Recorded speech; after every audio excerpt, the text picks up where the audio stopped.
Greetings. Have you ever decided in your life that you wanted to make a change and then just found yourself giving up halfway through? I understand how frustrating that can be. It's happened to me too. I'm a therapist. I work with people who are trying to make change every day. So I help and coach and mentor others around change. And I also have been through change myself.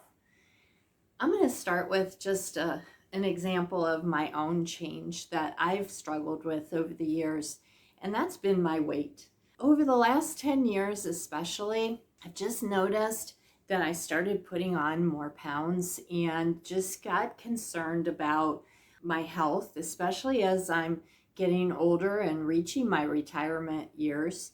We're all here probably for that same reason. We're all trying to be our best selves as we are reaching our retirement.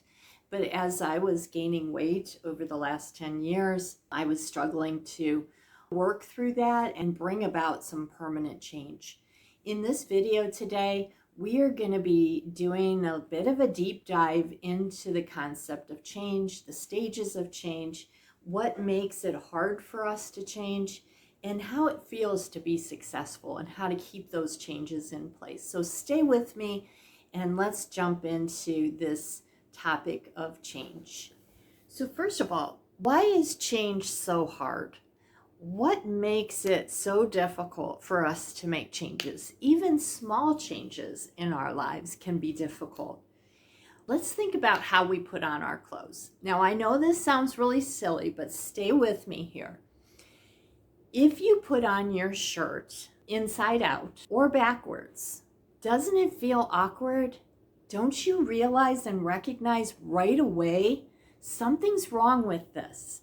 I've got my shirt inside out or I've got it on backwards because we're used to wearing our clothes a certain way. Imagine if all of a sudden you tried to change the way you put your pants on, for instance. Let's imagine that all of a sudden, sounds silly, but think about it. If you tried to put your pants on backwards and zip your pants from the back and button from the back, it would feel awkward, it would feel uncomfortable, and guess what? It probably wouldn't last for very long. Unless you had a really good motivator for wearing your pants backward, wearing your shirts inside outs or backwards, you would not continue doing that, right? And it's the same with change. We get used to things a certain way. We're typically creatures of habit, and we have routines, we have patterns of behavior, and many of us have been doing a lot of these patterns of behavior for years. So now all of a sudden we might say, well, I want to change my eating habits, or I want to exercise more, or I want to stop being such a perfectionist, or I want to be more independent, or whatever change you are trying to bring about, it's going to feel uncomfortable. And as human beings, we don't like discomfort. Let's face it, we like comfortable things. We like routines. We like patterns of behavior that feel familiar and feel comfortable for us. So change is going to be hard, and you need to give yourself permission to feel that feeling and recognize it and experience it and acknowledge it, because it's completely normal and it happens to everyone. Regardless of the change that people are going through, they're going to have some challenges and struggles around things that are not comfortable or familiar for them. So knowing that going into the process is helpful because it helps you to accept it right out of the gate. I know this is going to be uncomfortable and challenging. All right, let's talk a little bit about the stages of change. And this model actually is used quite a bit in my field, which I shared before. I work with individuals who have substance abuse problems and are hoping to make a change in lives in regards to their relationship to drugs and alcohol. But these stages of change really work across the board, and we can utilize them in any sort of change that we're trying to make. I know I've used these stages of change, and I can see myself having moved through these in regards to my weight loss journey. And regardless of what your changes that you would like to make, these stages of change will apply. So let's just not take any more time. Let's just go ahead and talk about pre-contemplation. And pre-contemplation is the stage of change where you have no idea that you really even need to. Maybe somebody has said from time to time that you should make a change, but you just don't see it. So you don't do anything about it. If you don't see a problem, you're not going to typically do anything about it. So the quote at this point is, I don't need to make a change. I don't see a problem, so I'm not going to be making a change. And some people stay in pre-contemplation for days, weeks, months, years, their whole lifetime, never recognizing that a change would really do them good and be beneficial. The second stage is the contemplation stage. This is where we're kind of thinking about it. Maybe someone has told us that they recognize that we need to make a change. Maybe the doctor says you need to change your eating habits, or you need to exercise more, or your cholesterol is up, or you need to quit smoking, or whatever the case may be. But we start just sticking our toe in the water and thinking about, maybe I should make a change during this stage. We're not full on in on making a change, but we're just starting to entertain and think about the possibility. The third stage is the preparation stage. This is where we have moved from just thinking about it to actually really wanting to do it. And we're really starting to put in place some things that would help and support us. So our question now at this stage in preparation is, how can I make the change happen? What do I need? Do I need a program? Do I need support? Do I need to join a group or a gym? Do I need to read a book? Do I need to watch YouTube videos on how to do what I'm trying to do? This is typically the one stage that we start to really become invested in making a change. And I know when I've made changes in my past, I go all in. Once I've made the decision, I am full on invested. So this is an investment stage and a stage of preparation. The next stage is the action stage. Let's get busy. This is where we put all those things that we were really putting in place and investing in the preparation stage and researching and getting all our ducks in a row. This is where we actually roll that all out and put it into action and put it in gear. So this is the action stage, and we are starting to hopefully see the benefits of the change. Hopefully we're starting to see the payoff, and that just feeds us and makes us want to act even more. So that's the action stage. And then the maintenance stage is, the question is, what change? Because once we enter the maintenance stage, which most of the time when we look at addiction, we talk about 1 full year of sobriety, 1 full year of drug and alcohol free, and our clients are moving into the maintenance mode. In other words, this has become a normal part of life. This has become a natural part of the person because they've changed their patterns, their routines, and now all their routines and patterns are really focusing around maintaining the change that they've implemented. So this is a great place to be because you can start relaxing a little bit and you can start building confidence and knowing that you have really done the work and done the footwork to be able to get to this place, and you're enjoying the changes that you've made. And it's a big time for celebration. We need to celebrate our successes. We need to celebrate the changes that we've made.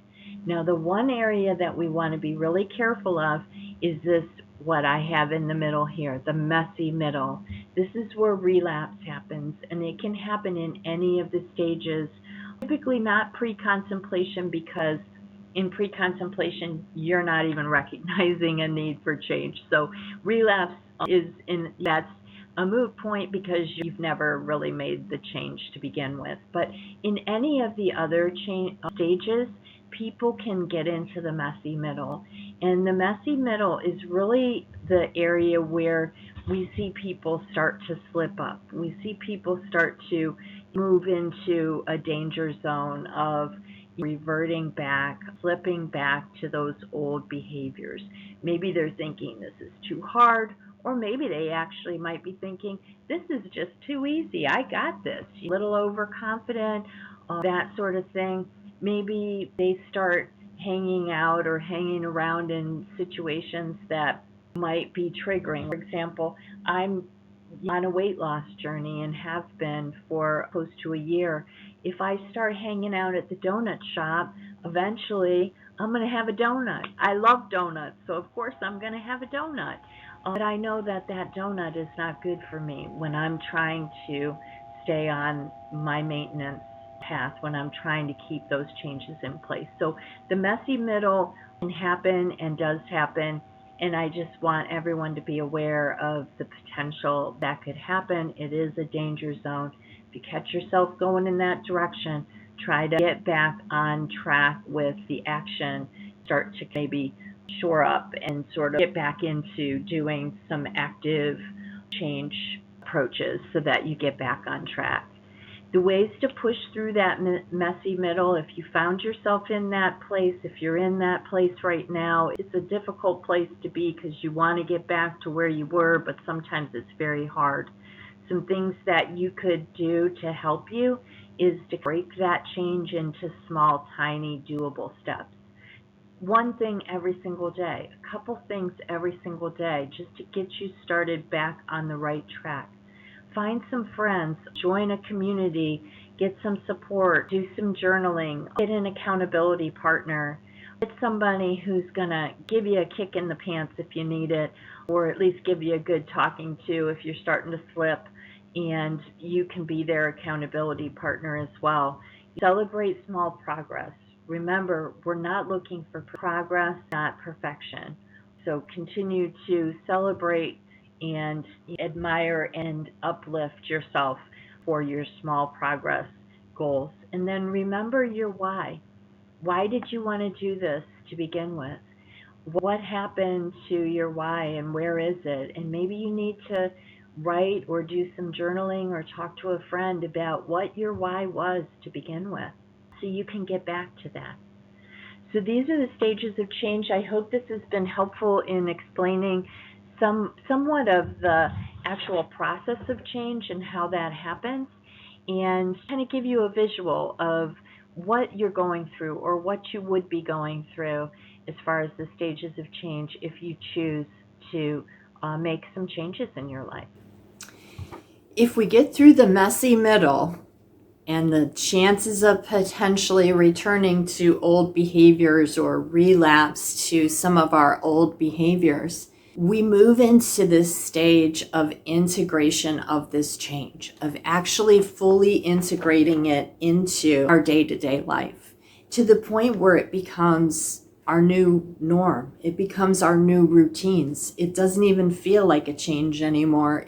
Many times you find yourself reflecting, how did I function back then? Or how did I ever deal with life like that? Or whatever. Or how did I ever feel happy under those circumstances? A lot of times we weren't happy, and that's why we decided to make the change, right? So that integration of change is a really welcome feeling. And with that change, we start to feel a whole new sense of freedom and possibility.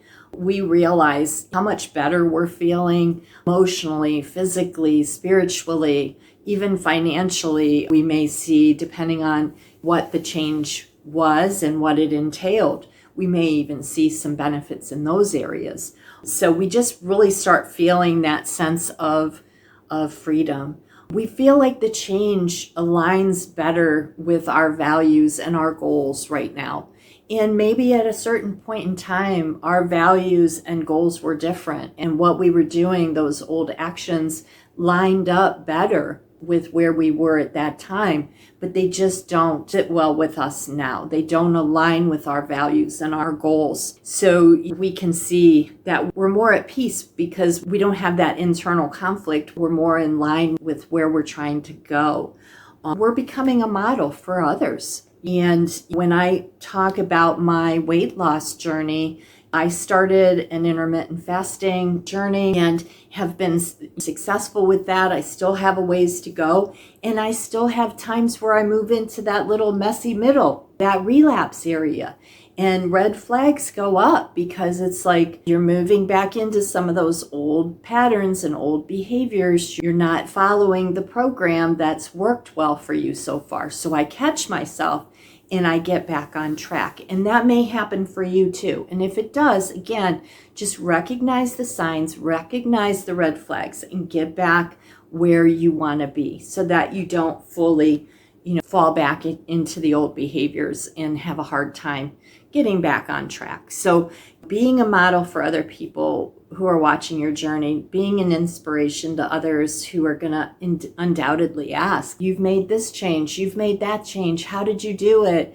Tell me how so I can also follow suit. So that's a great way, and you can encourage them through your stories, your journey, and sharing what's worked for you. It may or may not work for someone else exactly your story, but it just gives people hope. And I think hope is something that we all need. We all need to be able to feel like, hey, it worked for her or it worked for him. Maybe it'll work for me too. And so there's hope in that. And that gives us reason to continue to try.